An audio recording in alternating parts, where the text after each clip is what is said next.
we can watch someone's actual video on, I guess, explaining why Black Panther has the best Marvel villain. We've covered Captain Midnight before. I've never been impressed with his videos, but I've already seen What other two. videos has he made? The last one we did with him was he was defending Han Solo film. He was saying that it's not as bad as people are making it out to be. It wasn't a great defense. In fact, we, by the end of it, agreed with a lot of his points because he criticized the film. Do you remember that? No.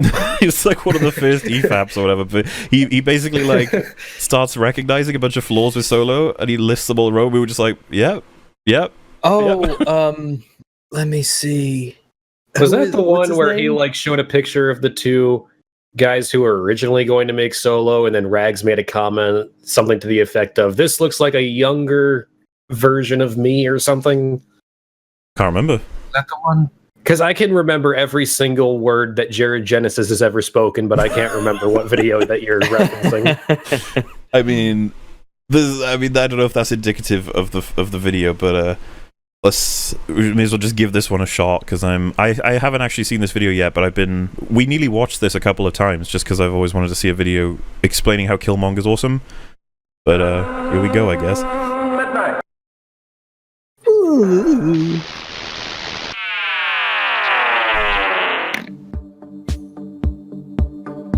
Black Panther does. Let me tell you a story. Okay. It's about a young boy, born into a royal family, but raised in poverty. I hate this already. His father was murdered by his own brother, the king of a secretive, powerful nation.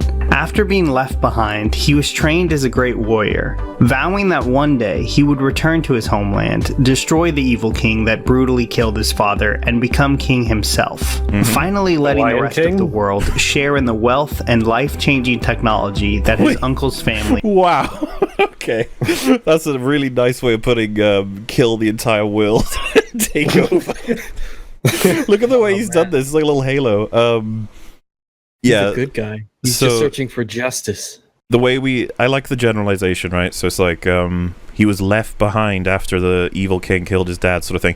And it's like, yeah, but we have no reason for that to happen. And T'Chaka was actually a pretty good guy too, from what we know in the MCU. So it's just a confusing thing that he did. How dare you purple wash Killmonger right here? Yeah, what the fuck?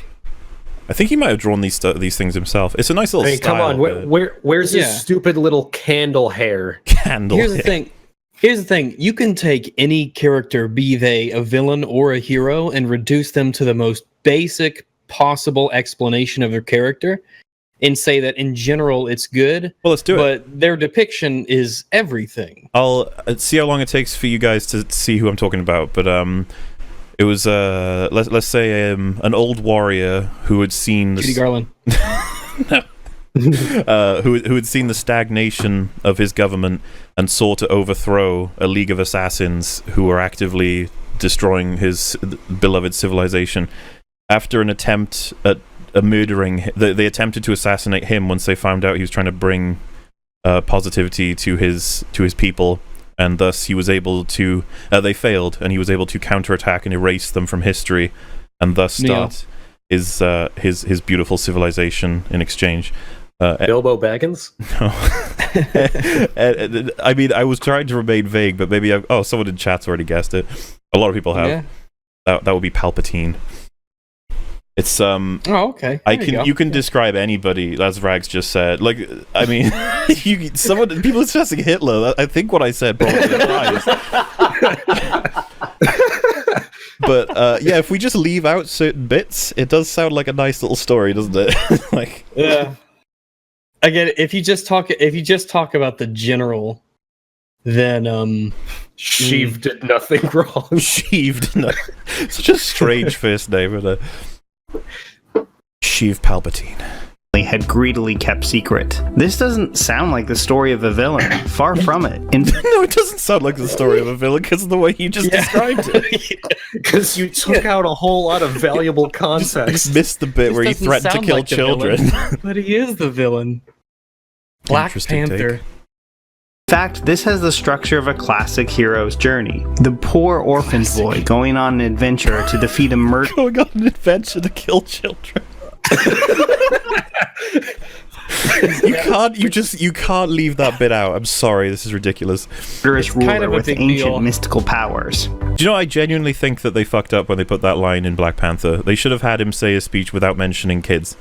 Because I feel like when they put it We can in, kill the women and the children too, and everyone's like, "Sounds good." everyone on the council like, has well- looks. They're like, "Oh shit, what the fuck?" Yeah. If they had not had that bit and just had him say that we'll kill them if they deny us, sort of thing, that's enough. We're gonna say, yeah, that's a villain.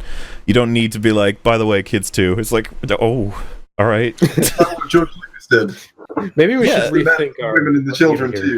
I think it's as overt and silly that Anakin executes. Do you think the children. Killmonger likes sand? Shit. At least Anakin felt some remorse after doing it. Yeah, but Killmonger never actually killed any kids, Wolf. Okay, he was all told. Well, he said he wanted to. True. But of course, telling the story this way leaves out some very important pieces of information. No Yeah, shit. Like the fact that our hero has killed countless people and seems to really like it. Or that his final plan, while admirable in some ways, Hitler. I mean, Admirable in some ways. Well, hey, Hitler was an admirable guy. I Just saying. think, genuinely, not even trying to be hyperbolic, I would like to ask him, could you look at Hitler in any way and say some of the stuff he was doing was admirable? his And- paintings were nice. Well, You like dogs? He was nice to animals. He was trying to bring Germany back to being a full power. You could somehow twist it that way. He was trying to save his country from, stagnation, something like that. White power. That's a Public good health and safety. He continued the Audubon project. And if he agrees with that, I'd be like, well, at that point, you just don't even need to, just don't even bother. thing. He had a rockin' fashion sense. I love that he said, I had to leave a few things out. I was like, yes, you did. will lead to the death of thousands, if not millions of people. And that when you really get down to it, his actions seem to be mostly motivated by a deep-seated rage that causes him to lash out in vindictive and cruel ways. Classic hero, really. One way to put it. I'm confused. He did a sort of the pitch as a hero, now the pitch as a villain. I'm assuming he's going to comment on how that's reconciled within him to create the best character or something. So I do want to give him the benefit of the doubt, and essentially, I don't get the impression that he was describing him to say that he was a hero, just to say that he was being portrayed as you would portray a hero in a lot of ways. I suppose he's saying there are aspects to him that could be considered as a part of a hero's journey, which I wouldn't necessarily disagree with, but like in general. But the problem with Black Panther is, like I said, from the get-go, it's like, his dad was killed and he was abandoned. And it's like, yeah, but why though? That part doesn't even make sense. If it was if T'Chaka was a bad guy, which, by the way, they could have done it that way. They could have been like, T'Chaka was an evil sort of dick king at first, and then he grew wise as he got older. But obviously I'd have actually really liked to see that. I just think there's a lot of ways they could have made it. For example, imagine a huge rant from T'Chaka where he says we couldn't take in that kid because he's the Black Panther universe equivalent of a mudblood, where he'd be like, you can't. He's a crossbreed. We can't bring outsiders to Wakanda. And then his son could be like, "What the fuck, Dad?" That could work. I'd have liked to see that. But we don't really. Maybe that was a cut thing. I don't know. When you take all this into account, it's hard to consider Killmonger any sort of hero, but writing him off as a straightforward villain doesn't seem right either. Do you guys agree with that? What was the first minute of this video? I happily call Killmonger a straight villain. There's not even a question. He is a villain. Absolutely.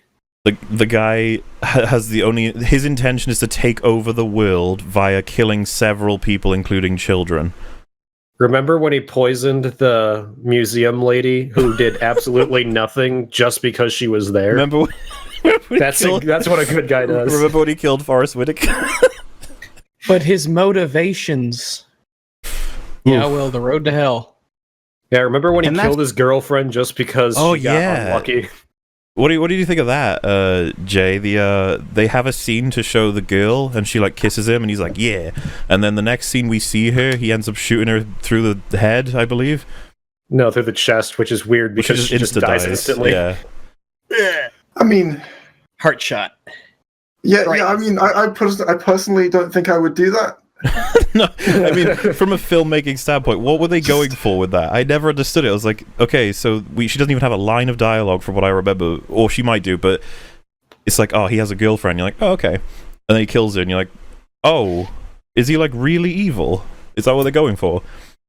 I feel like they were just sort of going. He was like, I don't know. I feel like they just sort of wanted to seem like he was. I don't think they wanted to think they were an item properly. I think that she just. I mean, at least my impression of it was that she was just some girl he was shagging, rather than anything else. Yeah, maybe. But I don't really know why they would. I mean, it does make him seem more villainous. The interesting thing is you could have cut her from the film, right? Because she doesn't actually have relevance, but I'm assuming that the reason they included it was to show that he's ruthless and he'll do anything to, to win.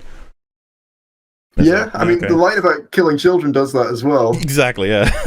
Listen, Anakin, I was kind of with you to a point up until the, it's like... you can see him, like, in the council, they were probably like, yeah, this is a great plan, yeah. Then he says, killing children, they were like, whoa. Whoa now, whoa.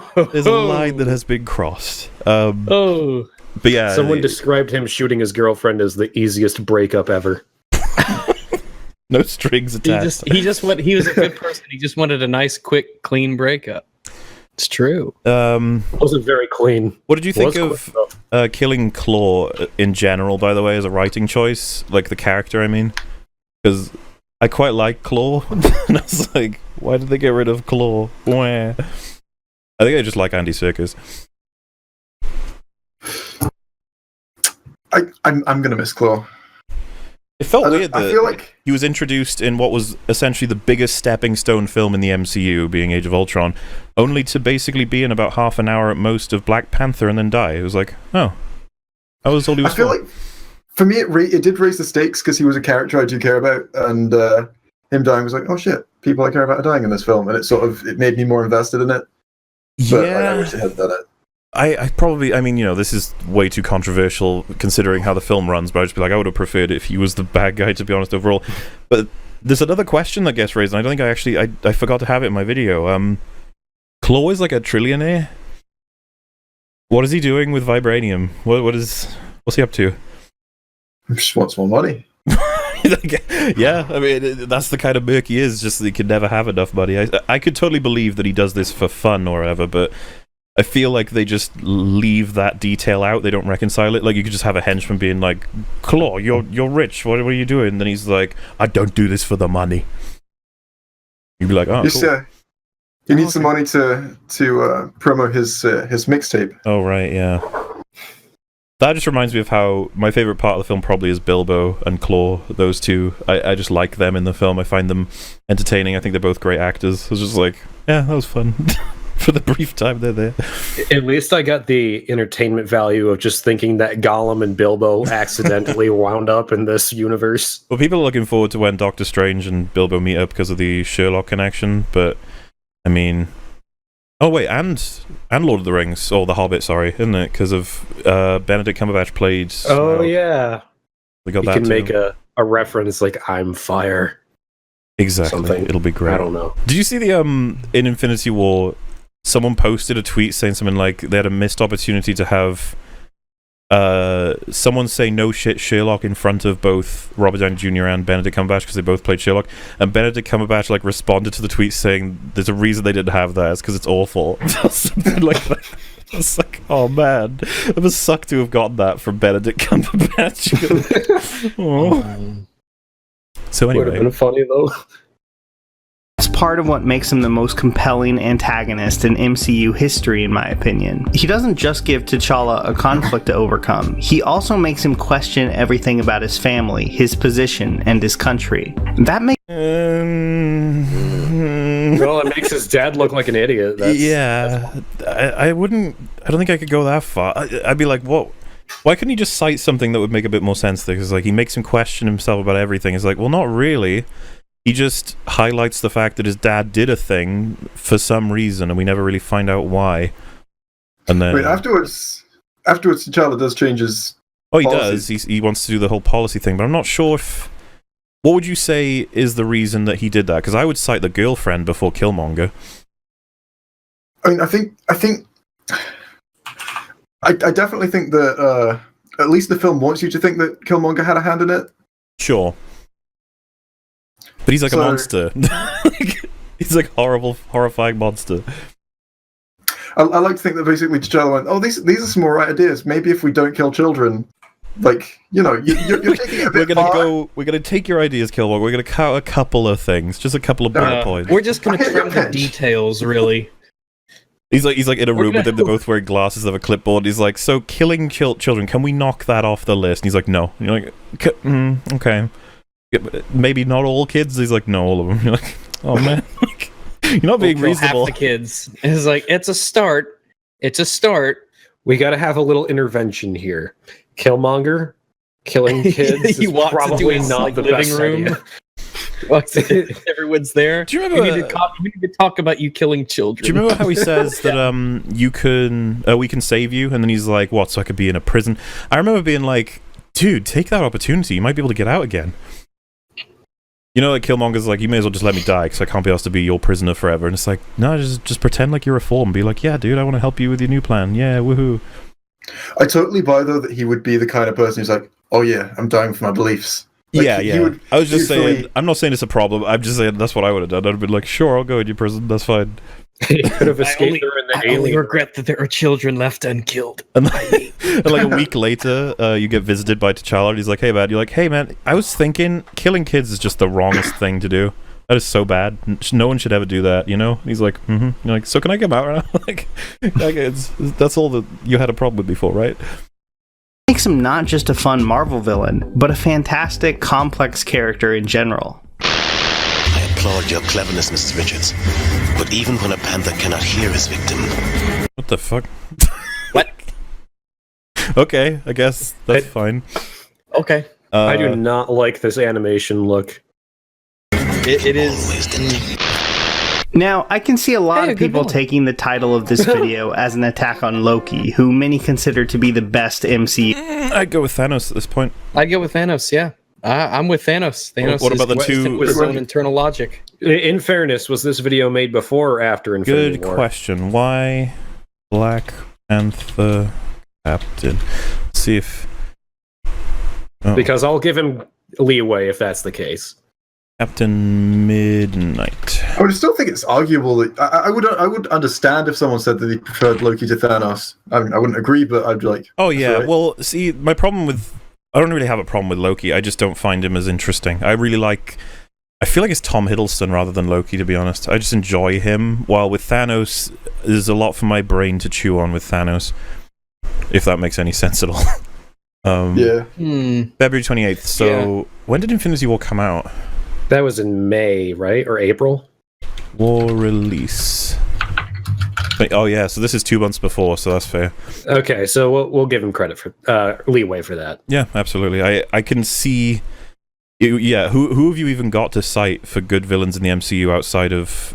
Vulture? Loki, Vulture's probably... Dr. Octopus? Oh, well, no, MCU, mate. well, he's not an MCU. Oh, okay. I was just It would be, stretching. It would be Loki, Vulture, if we ignore Thanos. I'm not even sure who else is left at that point. Certainly not any of the Iron Man villains. They were all terrible. Captain... Oh, where's Zemo? I like Zemo a lot. Then you've got basically no one left. Oh, Ego, some people are referencing from Guardians 2. He's alright. I like Ego. I'd say I don't really like him as much as a villain, but Yeah, I don't mind him it's as a character, complicated. I guess. It's complicated. Red Skull, no, he's too... Red Skull was lame. boring. He's too evil. Yeah, a little bit too mustache twirly for me. Somebody Hail doesn't know this. Hydra. Hulk's dad from Ang Lee Hulk.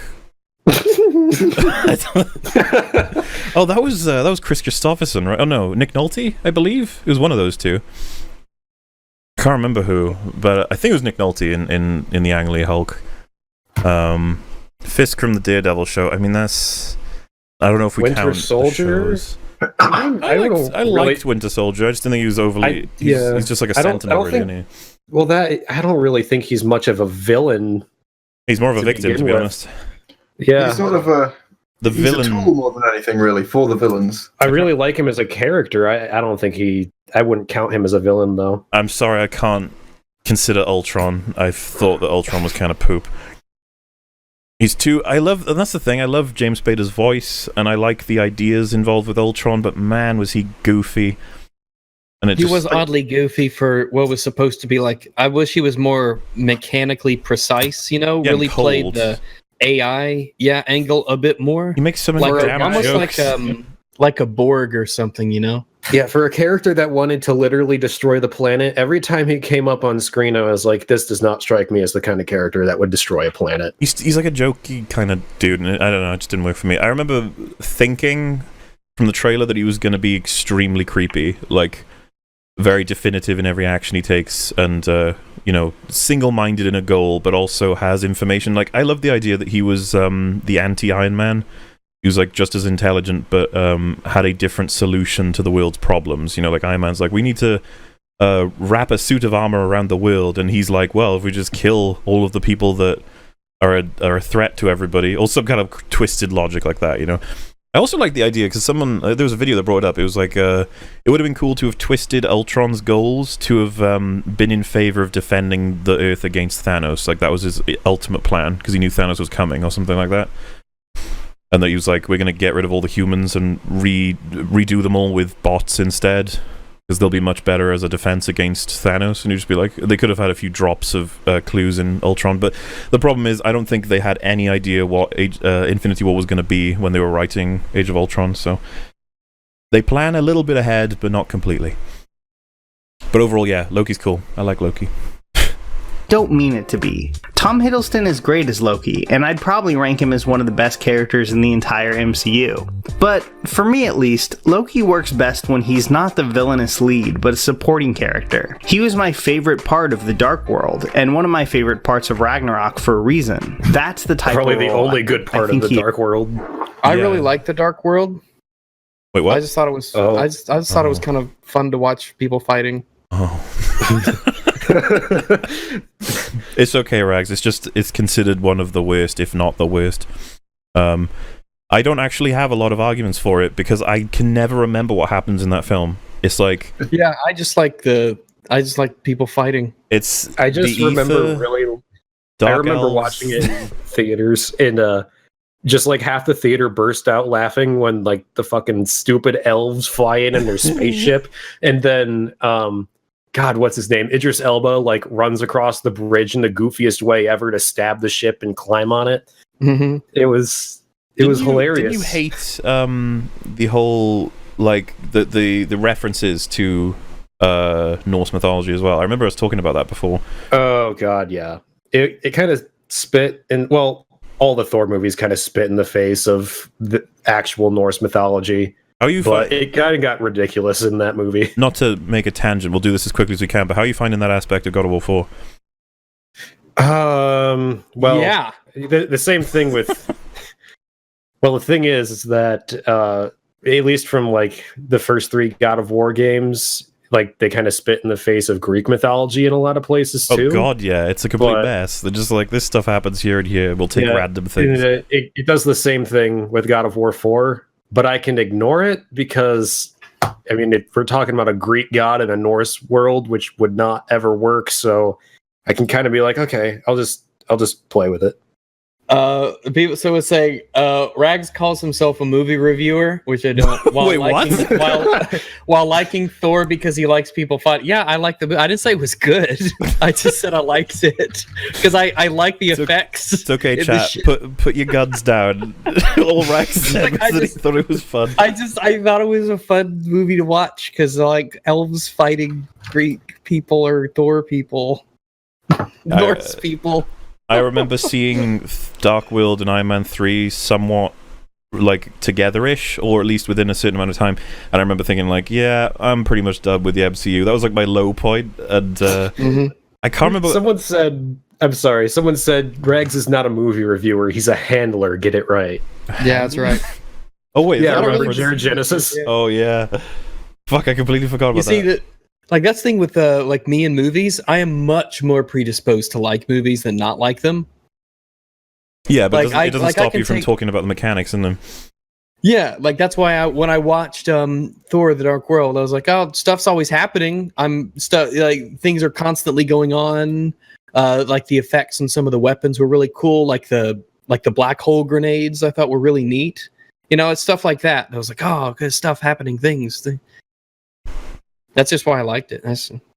I mean, if anything, how many movies has Rag said that he likes that me and Mauler both hated? I know Annihilation is one of them. Quiet Place. You liked A Quiet Place, didn't you? Or I liked it. Yeah. By the way, we're on the minority on that one. I think most people like Annihilation. As far as most I know, people are wrong. We'll see how chat reacts to it now. What's your take on The Dark World, Jay? I cannot remember it at all. I fell asleep on that one too. It's definitely the most forgettable MCU film. I don't think anyone is going to disagree with that, really. Well, The Incredible Hulk, I literally cannot remember it at all. I remember Hulk punching things a couple times, and that was about it. The guy from Pulp Fiction's in it as well. He's like the main bad guy, sort of. He's Abomination, I believe. The guy from Pulp Fiction. Oh yeah, there's a lot of guys from Pulp Fiction. Tim Roth. Tim Roth is the one I was looking for. Oh, okay. See, I think you could be watching Thor: The Dark World, and you could be halfway through it and realize that you have no idea what's happened up until that point, and that's not because you've not been paying attention. That's just because of how the film feels. Yeah, to give like a really good sort of perspective on what sucks about Thor: Dark World, I'd have to watch it again, and you'd have to talk to me like 5 seconds after, because you get a day, I would have forgotten it. Like that's the problem for it. But sure, I would happily agree that Loki is probably the best part of it. Yeah, Loki's... as opposed to the other good parts of it. I like Loki in Avengers. He was the villain in Avengers. Like, because this guy said he's better as a supporting character. Which isn't he always a supporting character outside of? Oh wait, he was the villain in Thor 1, wasn't he? Yeah. Yeah. Well, he was one of like 3 villains in Thor 1. Oh yeah, because you had the frost giant people and the giant machine that fired lasers. Right. But he was sort of the... Well, wasn't there like evil humans too? Someone in chat said I like The Last Jedi, and don't cross lines. All right, you can go. No. No. Look, jokes are... We all like some jokes. We all enjoy a little humor, right? But don't take shit too far. That joke is too far. Because someone will take that seriously and think I actually liked The Last Jedi. I'll punch you. Oh, he applied it to you. I found out where you live. Someone said Rags likes The Last Jedi. I will hyperdrive my Mazda into your house. Have you seen our podcast before? We rarely... I don't think we've had a podcast where Star Wars wasn't mentioned. I think they're joking. Good. But yeah, I've liked Loki in pretty much all the films, but I can't even remember him in Thor 1, to be perfectly honest. I liked him as the bad guy in Avengers. I'm putting that out there. I thought he was great. I enjoyed it. It's probably why he had the slot for like #1 villain until Thanos knocked it off, I suppose. I can't think of it if I prefer any other ones, but whatever. We shall let this man continue. Excels at. In Avengers, he represents a pretty cut and dry challenge for the heroes. They need to band together as a team or see the entire planet taken over by him and his alien overlords. It provided a great skeleton for Joss Whedon to write entertaining team scenes around, but that's about it. Loki's lust for power I'm so glad that Captain America doesn't have that stupid fucking mask anymore. Yeah, it looks like they've opted for not only taking masks away, but making it so that everyone's masks are nano-suited on now, isn't it? So yeah, it's all the. But I would say that thing is but the best parts of the Avengers movies are like how all the characters interact and talk and all. I'm a bit of an Avengers 1 nerd because I like Joss Whedon a lot, which is fucking controversial to say these days. There's several scenes where Thor is trying to reach Loki and he almost does. He says that like you've gone too far, this has to stop, and then Loki says it's too late. And then he says, "No, it's not. We can do it together." And then Loki decides to stab him anyway. Like that's a thing that happens. He's not just a one-dimensional like evil man.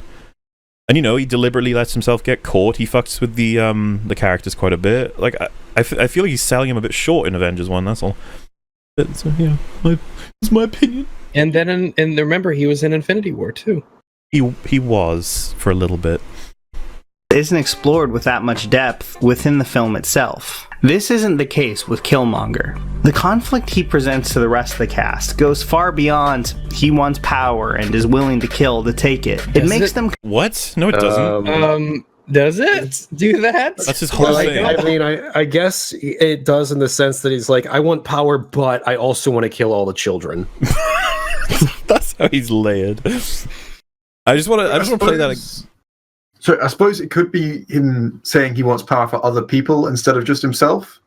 Yeah, but he wants to be the overlord. You know, like it would be like me being like, yeah, I want Rags and Wolf to have level 5 strength as long as I have level 6 strength. Like, fair enough. He wants to rule right, you know. Again, this would go over so much more smoothly if they hadn't had the stupid line where he said he was going to kill children. Just that one aspect's a bit awkward, but... The cast goes far beyond he wants power and is willing to kill to take it. It makes them confront the sins of the past and question their own priorities. The sins of the past. Well, those sins can't apply to T'Challa because it wasn't applied. He wasn't born yet. He didn't even know about it, and the sin doesn't even make sense. A lot of... Or if he was born, he wasn't, around to see it happen. He probably was born, but he was just back home or whatever. But like this is very hard for me to swallow, considering how the choice for them to leave him behind just didn't make sense. That's where I'm stuck still. And I think that's the issue, is that they could have written it so it made sense. They had opportunities to do so. Yeah, I mean, like, it's not like they went with their. I mean, it's not like they went with their first draft. Who would do that? Nobody would ever do that. Because, let's be clear here, what T'Challa's father, did to Eric was pretty deeply messed up. Yeah, but why did he do it? Retarded. Yeah, gosh, even if there was a reason for it, well, shit, let's just kill children. Well, I mean, T'Chaka did suggest that. No, T'Chaka suggests, let us kill the children's father and then leave them homeless. That was the other thing that I didn't really pick up on until the rewatch with Wolf. When he kills the dad, it seemed unnecessary. He, like, stops the gun, and then he just fucking kills him, you know? He's like, boom, and then, fuck it, you're dead. It's like, oh man, I gotta go all the way now. I've stopped the gun, may as well kill him. It's like, wait, what? I have the claws. Not only did he kill a child's father, he turned a blind eye to that kid suffering for decades. He turned a blind eye to that kid suffering for decades. Why, though? Just anyone? And even if, I don't even know if that's a fair take. The kid's suffering. It's like, you could argue he turned a blind eye to the world's suffering, couldn't you? Isn't that more in line with the film's So the rest logic? of Africa's suffering. To the rest of Wakanda outside of the dome. Yeah, they don't count. As the leader of the most technologically advanced nation in the world, and someone we know has spies everywhere, it doesn't seem like he ever once checked in on Eric. If he had, he would have seen an incredibly angry and broken person who was... Yeah, I don't necessarily disagree with any of that. We're still stuck at the beginning, though. Turning into a killing machine. He could have done something about that. Instead, either out of anger or simple shame, he looked the other... What do you mean, though? Out of anger or shame? Anger for what and shame for what? These things aren't covered. Why are you hiding your weapon behind your shield? He's using it to help prop it up as a shield. God, Rags, do you know nothing? Into here do you know nothing about trial by combat? Like, I know that you don't hide your weapon behind your shield. Wouldn't that be funny if he kicked his shield hard enough that his spear sliced his neck? Actually, I just read something in the chat. Did T'Chaka, how would he have known about the kid anyway? Or I guess he would have known through the spy? Question mark? Because the guy was spying on him through young Forrest Whitaker. I mean, they already accepted it anyway, right? Because T'Chaka's like, we had to do it to keep the secret, and you're like, you're wrong, and it's like, god damn it, talk to him about why he kept the secret. Also, look at that guy's outfit there. He's got overalls for the. He's doing a power squat. all of it, and allowed a monster to be created in the process. And that makes sense, because turning a blind eye to suffering seemed to be what he did with most things happening outside of Wakanda. Hasn't that been like the Wakandan national anthem for how many thousands of years? That's the thing, and it's like, I agree with that part, but they never fucking have any kind of anything for why they left Eric. That's his name, isn't it? There's like a scene missing or dialogue missing, and he's just sort of been. He hasn't even provided a reason yet. I'm waiting for him to like maybe invent one, because obviously we kind of need one. But he just said it was out of shame and anger, or he said he was possibly out of shame and anger, which again is just like, what do you mean? What are you referring to?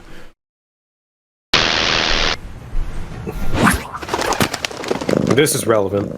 Editing. What the fuck? But let me back up. What even was that? That's Black Panther playing with yarn, because that's what that's what cats do. Was that like a mobile game? Something. It had like a buy gold button, so I assume it's a shitty mobile game. I love how you had to catch yourself and. Rags is like pure racist. We have to whip him into shape. Panther does. That's what Black Panther does. He plays with yarn because he's a cat. Because Panther's the. All of this is interesting, sure, but it would be nothing without a great actor to bring it to the screen. Thankfully, Ryan Coogler knew just the guy from his previous role in Coogler's Fruitvale Station and band name. I mean, Introducing Coogler's. I don't really have any criticisms for his acting. There should be a food stand. And I actually really like Creed, by the way. Have you guys seen that? No, I've heard it was really good though. I'm not into those kinds of movies, but I heard it was really good. Yeah, I'm not super into boxing movies but or fighting movies in general. But I heard good things about it. Any comment on his acting for Killmonger? Oh, I think he's a good actor. I mean, I've seen him.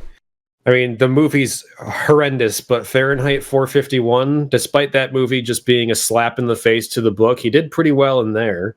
So I don't think he's a bad actor. I just think he takes bad roles at times. Well, yeah, like I said, I don't really have a problem with. He's the Nicolas Cage. No, he's more like what's his name? He was in Alien Covenant. Michael Fassbender.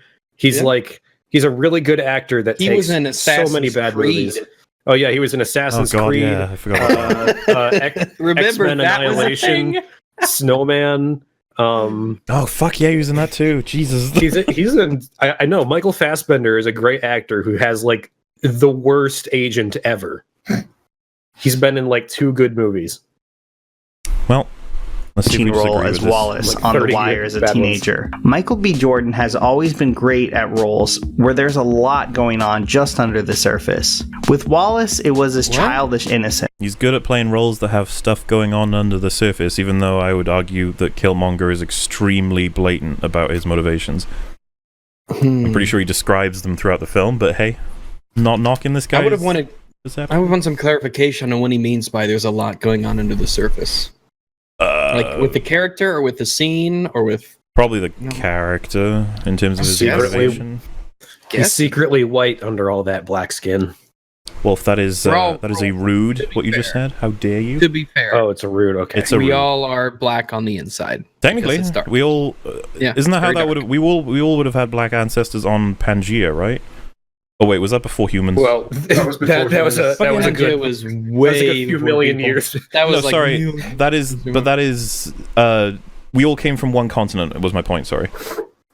Yeah, I mean, we were all brown at one point. And to brown we shall return. I mean, I guess if you want to get super specific with it, we kind of are all the same, like, slithering insect parasite thing. We go all the way back. Yeah. We're all stardust. We're all amoeba.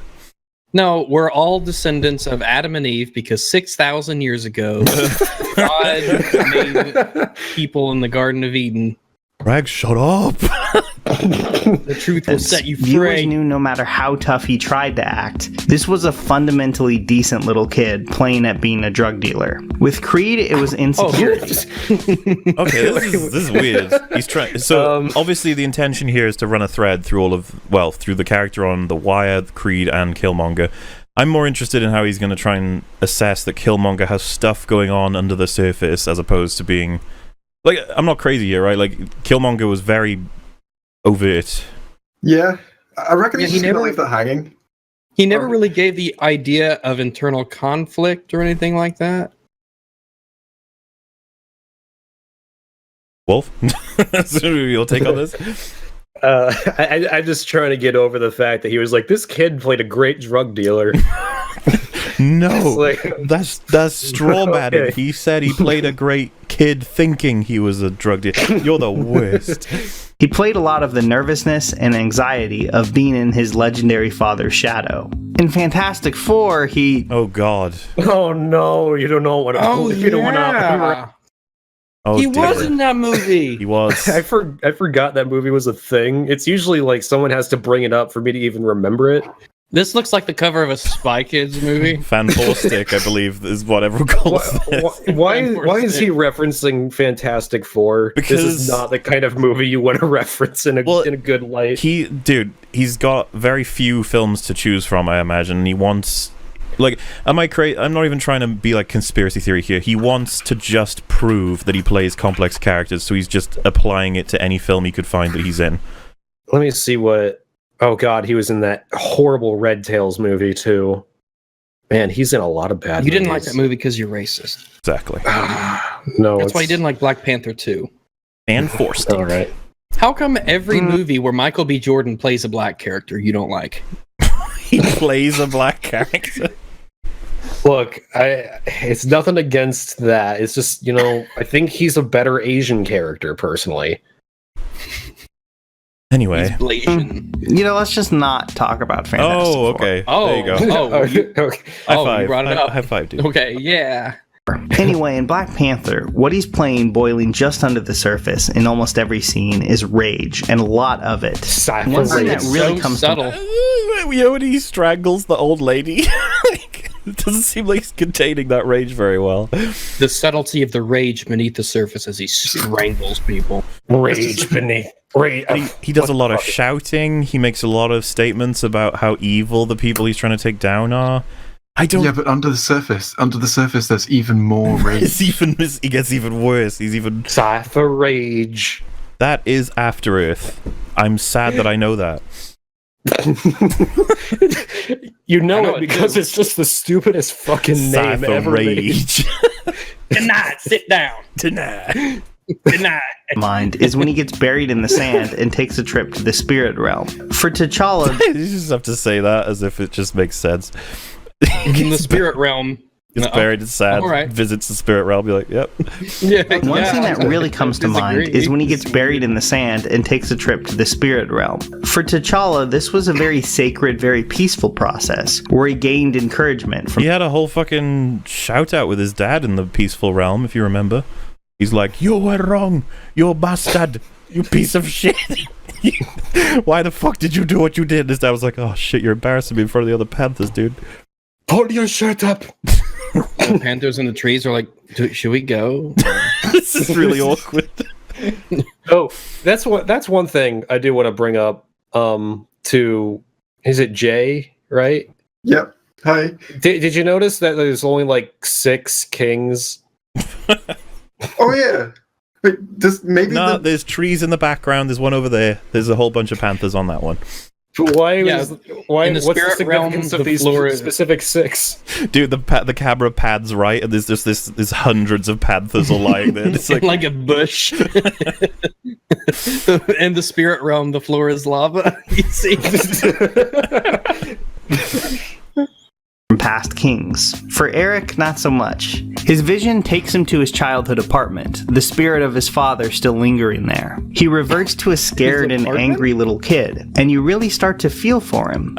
honestly, one of the better scenes. I actually found that one decent enough that he has that conflict with his dad. He even explains how he knows all about Wakanda through like a little book that he found that was a secret. But on our second watch, I did say that how in the world wouldn't Forrest Whitaker have known about that book, and how blatantly bad it is to leave something like that, you know, in the human part, well, in the non-Wakanda place. But either way, it's fine. It was nice to get that little bit out of Killmonger, despite how much nothing makes sense about him to me. But when he rises from that sand, it isn't in sadness or maybe even a sense of closure that he got to speak to his dad one last time. Not at all. He comes out with pure, unadulterated anger and hate. But unlike many villains, it's not like every other scene he's in. Yeah, like, what a difference it made. Yeah, I mean, well, the idea is that he was doing it for that very reason, then he sees the reason again, and he's like, yep, still doing it for this reason. Rage, but something very understandable and grounded. In this way, he actually reminds me of one of my favorite non-MCU bad guys, Magneto. Now that I think about it, Killmonger and Magneto have a lot in common. No. Nazi! I already know how he's going to connect them, but it's just like, yeah, but... And I'm not even one to defend the X-Men films. I like them a lot. There's a couple problems, but like Magneto versus Xavier is supposed to be the kind of like Malcolm X and Martin Luther King Jr., right? That's the idea. And that mutants are... Magneto fights for mutant rights with violence while Xavier is trying to incorporate and work with and stuff. But they whitewashed history. To compare Magneto to Killmonger, that feels weird to me, but sure, I'll give him a shot. Both are trying to take down society. Yes, can we throw Hitler in there, please? Like, a brutal childhood. Take down society. How many villains does that apply to? That's the guy from Thor 2, technically Loki, because Loki's trying to destroy in Thor 1, and in Avengers. I guess what if Thanos nuking half the galaxy pretty much destroy every single society ever? But someone in chat said that Doom Guy has more personality than Killmonger. Makes more sense than Killmonger. I would go that far. I was saying that actually does make sense, because Doom Guy is like pure rage, but it's presented in this almost like this characterized way. Also, I'm confused. Take down society. Wouldn't it be they want to change society? I guess you have to take it down in order to change it, I guess. One wants like, to if you're violent make about it just yeah. completely mutants, and the other just wants to make it completely adults. Adults? Well, right. That took me way too long to catch. Magneto's like, we're not so different, you and I. As we know it. Both had very brutal childhood. Well, one was in the literal Holocaust. Oh my god, named Eric. Really? That's true, they are both named Eric. I know, but... Okay, look. One was in the Holocaust. The other's dad died. I think one has a little bit more to go Not on. to mention, let me do this with two other characters. We'll take Spider-Man and Star-Lord. They both want to help people. They both had a childhood in which their loved ones died. They're both named Peter. It's like, yeah, so? Yeah. There's so much more to these characters. Let's take Tony Stark and Tony Montana. You know, if you...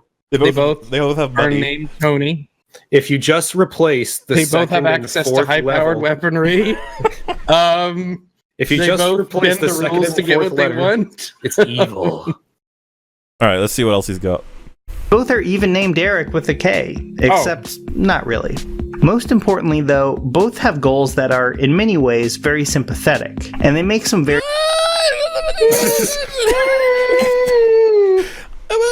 I wouldn't go that far. Okay, Magneto's like, mutant supremacy, this is a good thing. I don't know what his valid point is exactly. Oh, Jared's in chat, if you want to say hi. Hi, Jared. We're talking about Killmonger. Hope you guys are doing awesome. Happy. Stay rad, everyone. Do you want to... Jared, you stay alpha. Do you want to try, see what his reaction is to throwing an invite for the next Dishonor Wolf podcast, or... Well, I don't know when the next Dishonor Wolf podcast is going to be, but I will keep him in my thoughts in my heart, just like I always do. Because there's no way you can contact him on Twitter anymore? No way. Oh, wait. Well, I can always comment on his videos, and even if he deletes his channel, he's going to make a new one about 12 minutes later, so I'll be able to always contact him. But yeah, there's an ongoing argument about the differences between sympathetic and empathetic. And I believe it's the difference between understanding why they do what they do versus relating to what they do. Like, being like, yeah, I could definitely see myself doing that.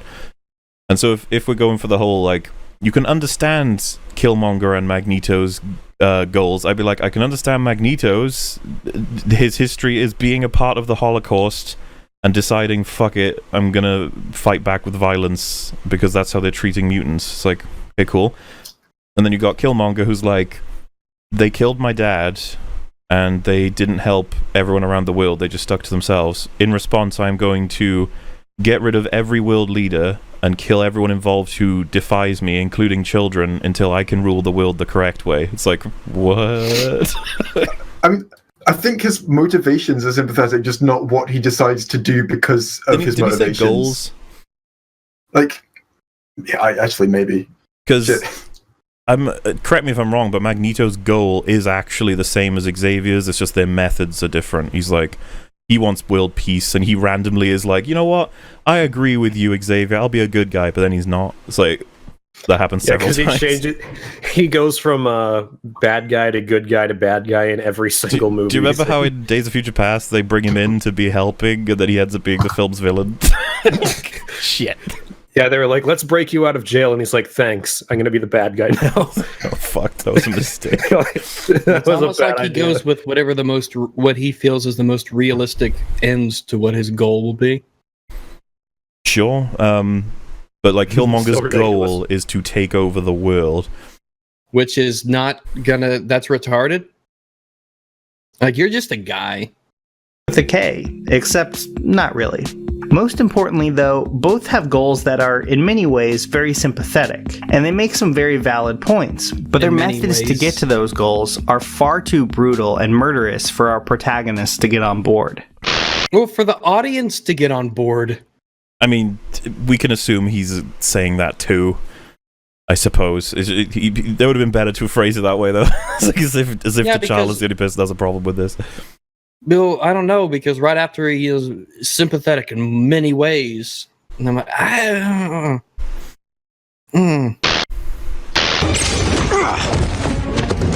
These cutaways are very strange. I'm not sure I don't understand what they're for. And like, he wants to go for a different format every time, right? Because it was like an old cartoon. This one looks like a newer cartoon, and the other one was like a game. Very strange. I don't really understand why they're here. And also, because he's only got 9 minutes. Like, he's obviously, this is a very quick video, so throwing these in, I mean, this, I'm not saying this is why they're here, but it certainly helps to pad it a little bit.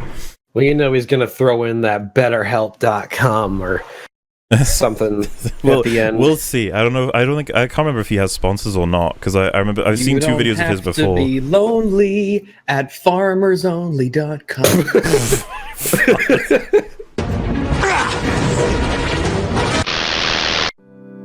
According to Black Panther co-writer Joe Robert Cole, in a lot of ways, what T'Challa and Eric want are the same things, but Eric is coming at it from. How would you sum up what they both want as the same thing?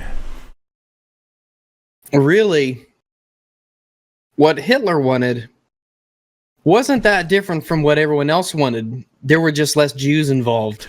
I was going to say, you could summarize it as being like, you know, nobody's any different because everyone wants something. But I'm curious, because aren't these two, like, antithetical to each other in the film? Isn't that kind of the point? Because T'Challa only wants to sort of expand Wakanda after Eric is dead. So, like, to say that they sort of want the same thing, it's like, not really. Eric is coming from a place of pain, and T'Challa ultimately finds a place of empathy?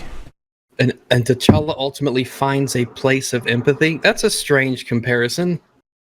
I'm not sure about this. From a place of pain, and T'Challa ultimately finds a place of empathy. This is what puts Killmonger a notch or two ahead of the rest of the MCU villains. Okay, if you say so. Not only is his goal emotionally grounded in a way that, say, Malekith's plan... Those fucking stupid-looking elves. Civil War was out at this point. How is Zemo's plan not emotionally motivated?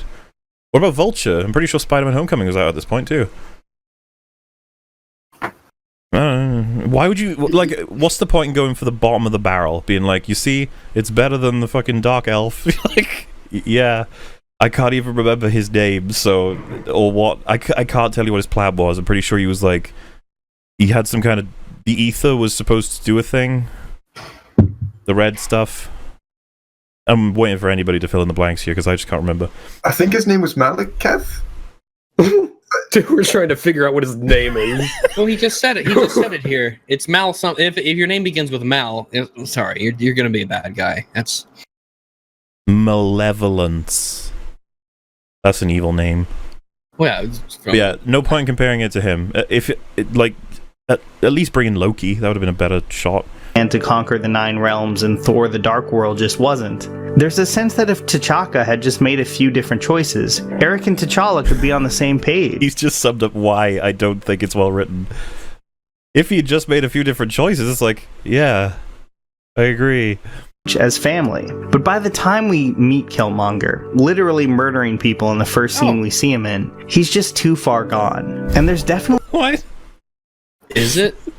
I just like, why does an that make element it of tragedy good? I don't know. Too far gone as a villain, yet still sympathetic somehow. to that. When he's bleeding out under the Wakandan sunset, arm in arm with T'Challa but refusing to get the life-saving medical help he needs, you can't help but wonder who this guy would have been if things had played out just a little differently in his life. So even though Yeah, I agree with that too. And again, Yeah, if things had been different. if the dad hadn't made a retarded decision, yeah, interesting stuff. I was sad to see him go and kind of wish he could return to the MCU Loki style, he was at least given one of the best and definitely one of the most thought-provoking deaths in any Marvel. You mean like how you mean like how he was stabbed through the heart and managed to survive for like an hour afterward? Yeah. Which completely... I got a lot of... I think I so told Rags unnoticeable. this. I got a lot of criticism for making that comment. There's a couple of comments that were like, no, you can totally survive, blah, blah, blah.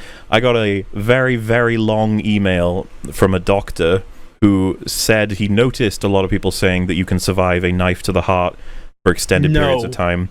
You can't. It is That literally shit will impossible. Fuck you up. Well, The heart is very important, and it is very literally, fragile. I believe the email opened with something like, the heart is an extremely important organ.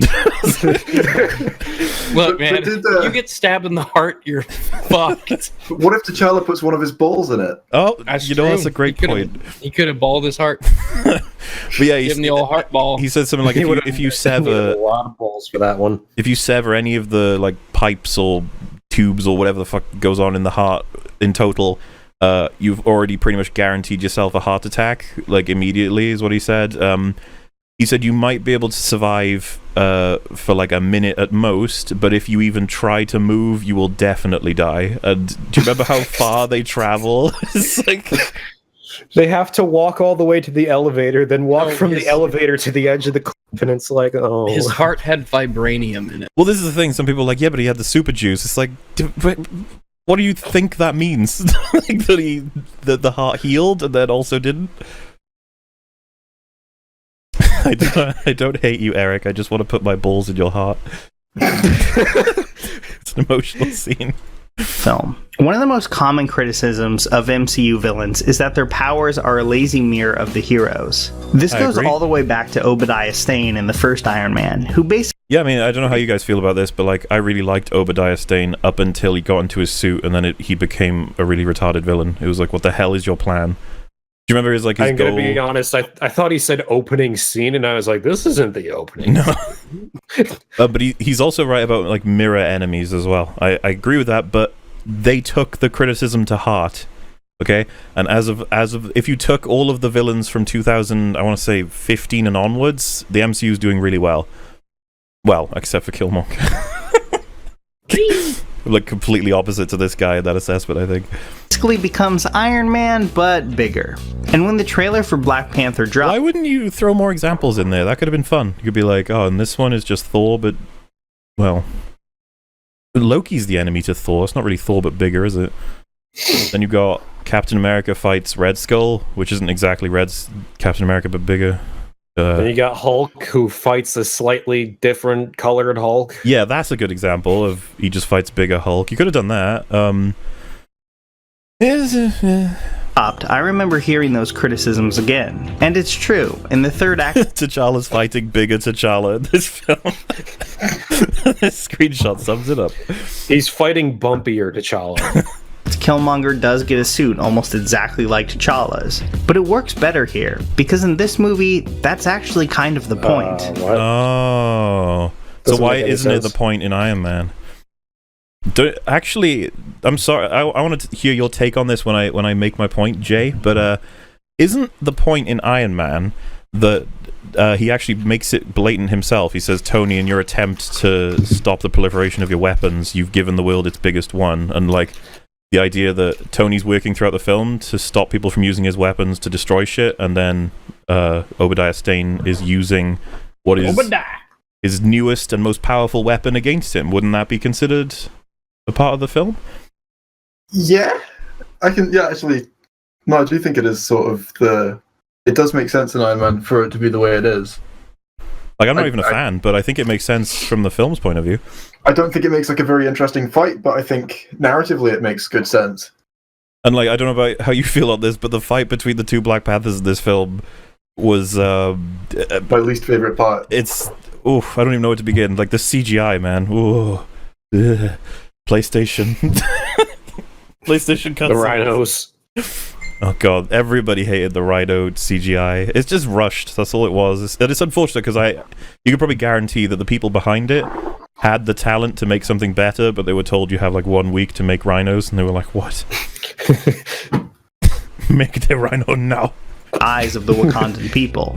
In the finale, they fight in almost the exact same suit, one purple and one gold. And when they do, it's not because they want to beat the crap out of each other. I mean, they're more black, both of them, but sure, I guess the purple and black, gold tinges. Although definitely that too. It's because they're fighting. They want to do a little bit more than beat the crap out of each other. Bilge. That's the thing is though, like when I was watching it, I was almost confused. I was like, how can they possibly beat each other? And then they were like, oh, by the way, the thing randomly removes their suits, and you're like, oh. And then you realize, good thing that's a thing. You realize that if he was wearing the suit from Civil War, that probably wouldn't have been the case. I'm assuming because this stuff is like nanomites that get all over you, and so it wouldn't have. The best part is like his suit isn't even like being affected by the train by the time he stabs him. The whole thing, you know, like it's just like, oh wow, that little space happened to open up next to his heart, and you stabbed him at that moment too. It's like that worked out well. Man, wait, was there a space that opened up over his heart? Because I thought their suits were like reformed by that point. I think that's what happens, isn't it? It's like the suits are all blotchy, and then he stabs him in the heart, and then the train's gone. It's just too late. And when they do, it's I'd not say because maybe they I have to watch the movie again, but I really dearly don't want to do that. Beat the crap out of each other, although definitely that too. It's because they're fighting over two different visions of what the Black Panther, and by extension Wakanda, represents. I don't even think Killmonger gives a shit about Black Panther. He just wants the power in the suit because they're useful. Like, I don't think he gives a shit about what Black Panther represents. I don't think there's ever... Yeah, I doubt he just doesn't seem like the principled type. Yeah, I just think he sees it as tools. He doesn't give a shit about any of that. I think he actively despises Black Panther and Wakanda for the history that they've chosen to, do. Think of all the children I could kill. In the end, T'Challa comes out on top. This is a Marvel movie after all, so it probably doesn't come as a surprise he does have that the hero emerges victorious. But after Eric dies, some of the points he made still live on. He may not have won, but he did manage to permanently change the way that Wakanda relates to the outside world. Yeah, but that was happening anyway. There's a scene where T'Challa is like, we do not open our borders, and then the girl is like, we should though, and he's like, And then Killmonger stuff happens. This is what I mean, because the girl has another talk with him later, and then she's at the end as well, I think. I can't remember, but...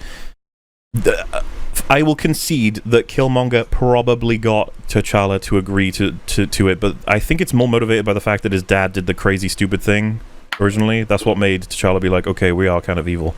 But again, it doesn't make sense. That's my biggest issue. Or one of them, anyway.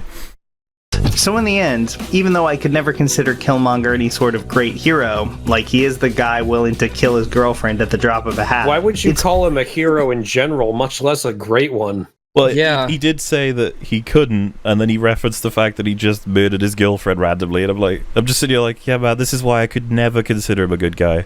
He's a horrible person. And you could be like, yeah, but he's horrible because of his history. I'd be like, no, just because your dad was assassinated does not mean you need to start killing children and innocent people and strangling old women. That's not how it works. Who was the old woman he strangled again? It's once he wakes up from... We fucking laughed at it when we rewatched it. Oh, yeah, that part.